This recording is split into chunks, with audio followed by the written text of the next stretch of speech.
It's 5:04. Good morning. Wow, it's looking beautiful. Sun's rising, sky's looking beautiful and colourful. Now, the other day when I mentioned Jake Rich and my direct line through to GoPro, I forgot to mention the products I'm getting. 2 Hero 7 Black Editions, heavily discounted. Thank you, Jake Rich. And also, I've just last night worked out where I've known this guy from, Jake Rich. We interviewed him on CreatorCast about 6 months ago, and I knew that I'd seen this guy before. I couldn't work it out how or where, and I finally connected the dots last night. He was on Big Brother 2014 here in Australia. And the reason that's interesting is because for so many years, I tried to get onto that show.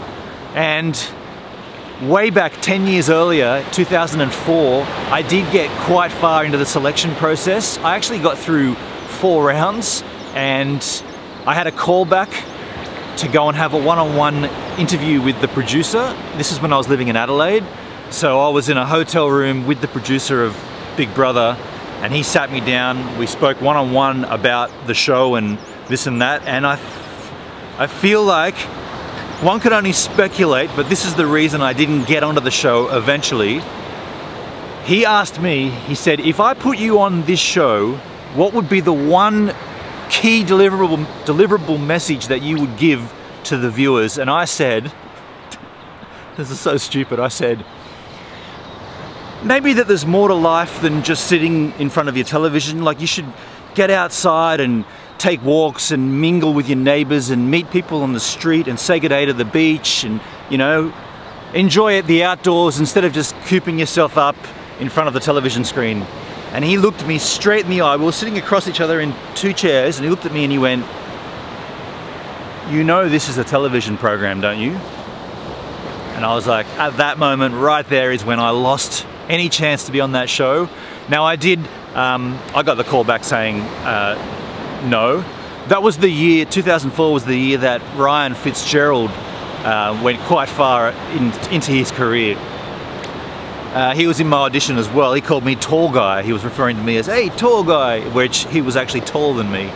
But what I find interesting about that is that Big Brother for me would have been what this is now. What this whole thing, vlogging and having my life displayed on camera, was what I really wanted for applying for Big Brother. That's what I wanted to do. I thought that's what would be fun.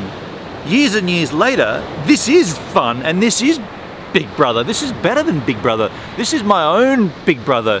You're my audience. I don't have any cameras that I don't know of pointing at me. I'm controlling that camera pointing at me. And my message to you still is, get outside and enjoy the outdoors. Don't stay cooped up watching television. Look at this.